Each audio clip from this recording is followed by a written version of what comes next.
성도님들, 인생의 어려움이 찾아오고 또 원하는 기도가 잘 이루어지지 않을 때 유대인들은 이렇게 말한다고 합니다. 아, 하나님이 도와주시지 않으시는구나. 아, 하나님이 날 돕지 않으시는구나. 근데 이 굉장히 평범한 말 같죠? 근데 굉장히 중요한 말입니다. 그게 왠지 아십니까? 이 고백은 무조건 유실론적 고백이기 때문입니다. 하나님이 계신다. 하나님이 살아계신다. 하나님이 함께 하신다. 라는 것을 무조건적으로 인정하는 말입니다. 그러니까 하나님은 계신데 뭘 안 하신다? 돕지를 않으시는구나. 이렇게 대답한다는 거죠. 즉 불신앙 혹은 무신론이 아니라는 겁니다.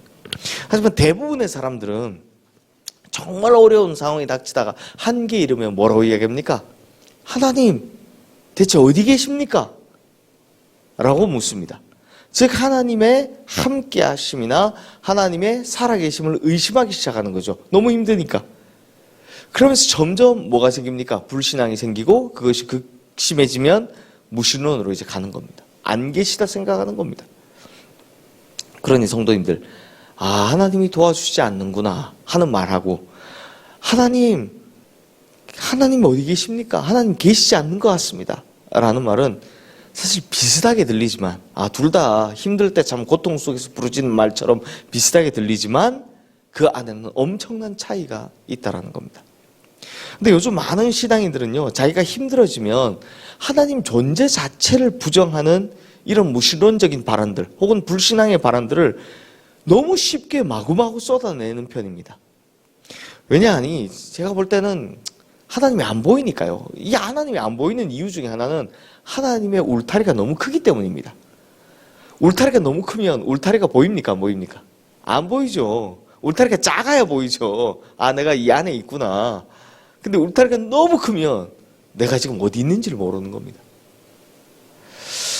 성도님들, 오늘 우리가 읽은 본문은 이제 어제 우리가 봤던 수아 사람 빌닷, 참 독한 말 한 사람이었죠. 이 사람에 대한 욥의 대답입니다. 이 과격한 말을 쏟아내는 빌닷이 욥의 막 마음을 그 상처를 준다, 이걸로 표현을 다 못할 것 같아요. 후벼 파는 말을 했습니다. 욥의 자녀가 죽은 것은 뭐 때문이다? 너희 자녀들의 죄 때문이다. 이렇게 욥을 이제 질책한 겁니다. 그러자 이제 욥이 대답하는 내용, 제가 말씀드렸지만 세 친구가 한마디씩 하면 욥이 대답하고 한마디 하면 욥이 대답하고, 자, 이번에 욥이 대답하는 내용이 바로 오늘 본문의 내용입니다. 욥은 빌닷에게 대답하면서 내가 지금 이 고통을 지나오면서 내가 이 고통에 거하지 않은 척 하려고 얼마나 얼마나 노력을 많이 했는지 아느냐.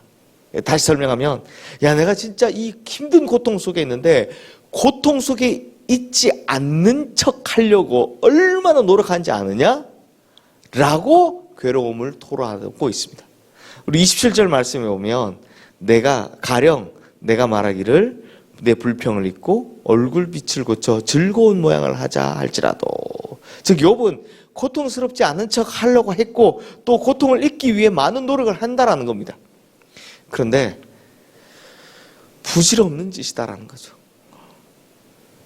우리 성도님들 힘듦 속에서 안 힘든 척 해보신 적 있죠? 특히 사람들 앞에서는 또 안 슬픈 척 해보신 적 있죠? 안 힘든 척 해보신 적 있죠? 사람들이 힘들어 어떻게 하면 그게 또 민망해서 괜찮아, 하나님 다 알아서 하시겠지, 이렇게 마음에도 없는 소리 하신 적 있죠? 그렇게 되면 좋긴 하겠는데 사실 그게 안 믿어지는데 그런 말 하신 적 있죠? 그렇습니다. 욥도 마찬가지였습니다. 막 자기가 얼굴을 씻고 막 얼굴 빛을 고쳐서 내가 즐거운 척 해보자, 안 되더라라는 겁니다. 이렇게 해서 중요한 건 얼굴은 그렇게 될지 몰라도 잃어버린 기쁨이 돌아옵니까? 안 돌아오더라라는 겁니다. 이렇게 한다고 해서 상실된 고통이 회복됩니까? 안 되더라라는 겁니다. 30절 말씀에도 보면 내가 눈 녹은 물로 몸을 씻고 잿물로 손을 깨끗하게 할지라도 라고, 욥이 뭐라고 합니까? 자신에게 죄가 있을까 싶어서 눈 녹은 물로 얼굴을 씻고 또 막 잿물로 막 자기를 정결케 해보려고 했다라는 겁니다.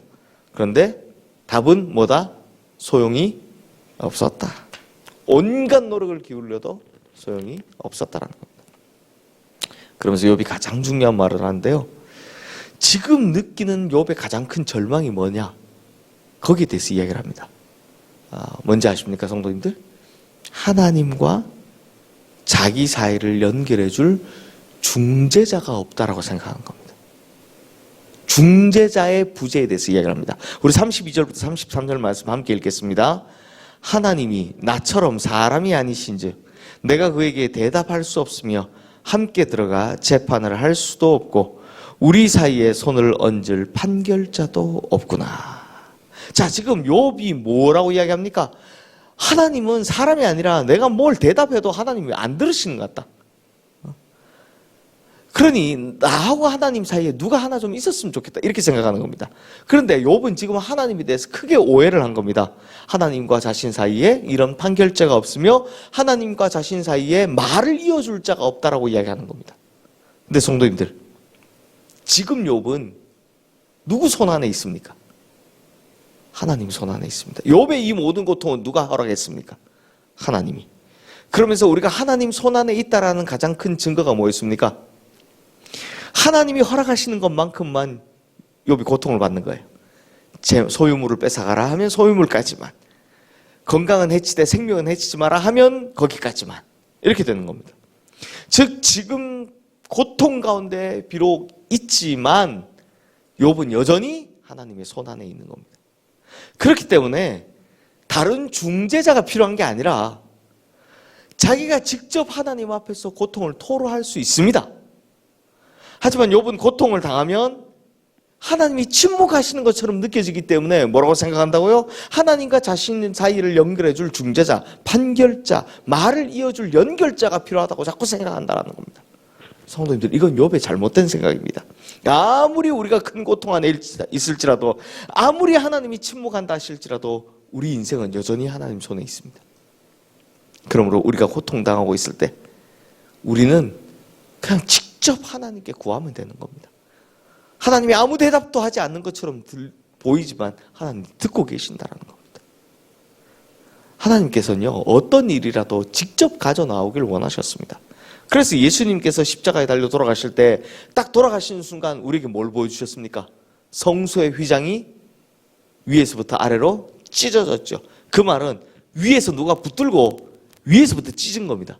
사람이 찢었으면 아래서부터 휘장이 기니까 밑에서부터 찢어 올라가죠. 근데 위에서부터 잡고 붙들고 찢었기 때문에 위에서부터 아래로 쭉 찢어진 겁니다. 그렇게 되니까 어떻게 됩니까? 지성소로, 정말 대제사장만 1년 1회 갈 수 있던 지성소로 누구나 다 들어갈 수 있게 되었습니다. 즉 그 이후로 우리 인생은요, 하나님 앞에 내 모든 문제를 가지고 다 나갈 수 있게 되었다는 겁니다. 또 하나님께서 직접 아예 우리 마음속에 계십니다. 누구로? 성령으로. 우리 각자의 마음속에 성령님으로 내주에 계십니다. 그러므로 우리가 직접 내 안에 계신 성령님께 구하면 되는 겁니다. 하나님, 내가 지금 이렇게 고통당하는 이유가 뭡니까? 내가 이유 없이 까닭 없이 고통당하는 이유가 뭡니까? 하나님, 제발 좀 견딜 수 있는 힘, 헤쳐나갈 수 있는 능력을 좀 더해주세요. 직접 기도하면 되는 겁니다. 그리고 중간에 우리가 다른 중재자를 요구할 필요 없습니다.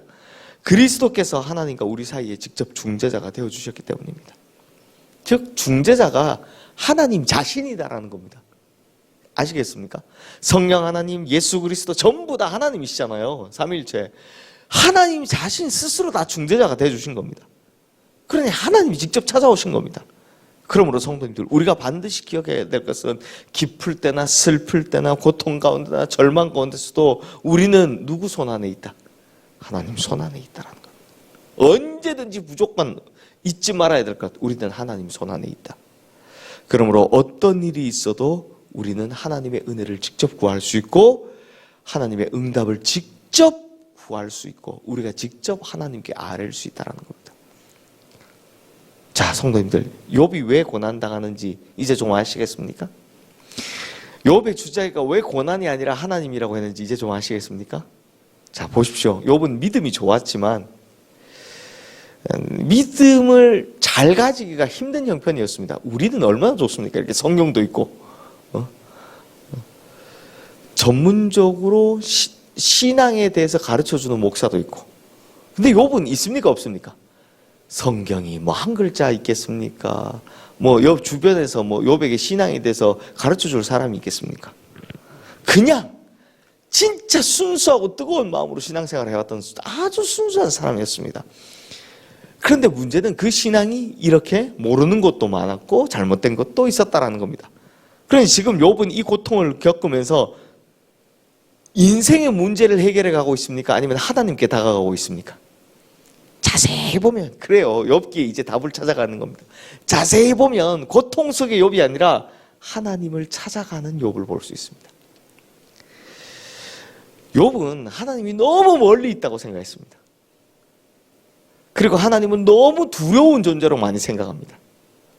그러다 보니 고통당하고 있는 이때에도 하나님께 얼굴을 돌려서 자기가 하나님 앞에 나가기 너무 힘들다라고 생각한 겁니다. 그래서 누가 좀 있었으면 좋겠다라고 생각한 거죠. 중재자가 있었으면. 중재자라도 있었으면 좀 좋겠다. 근데 성도님들, 아니었습니다. 하나님이 점점 깨닫게 해주시는 거죠. 이제 욥기 후반부에 하나님이 짠 만날 때 이야기를 다 해주시는 겁니다. 그러므로 성도님들, 고통 힘들지만 이런 순기능도 있다라는 겁니다. 하나님을 향해 가는. 다만 우리는 오늘 욥의 오해를 통해서 배웠듯이 어떠한 고통 속에서도 나와 함께 하신 하나님을 의지하셔야 합니다. 그리고 어느 순간에도 침묵하시는 것처럼 보이지만 사실 나의 이야기에 귀를 기울이시는 하나님, 그 하나님을 의지하셔야 합니다. 그러므로 항상 언제든 하나님 손안에 거하시고 있다. 이 믿음을 잃지 않으시는 우리 모든 성도님들 되시기를 주님의 이름으로 축원합니다. 이 시간 오늘 주신 말씀 기억하며 우리 함께 기도하겠습니다.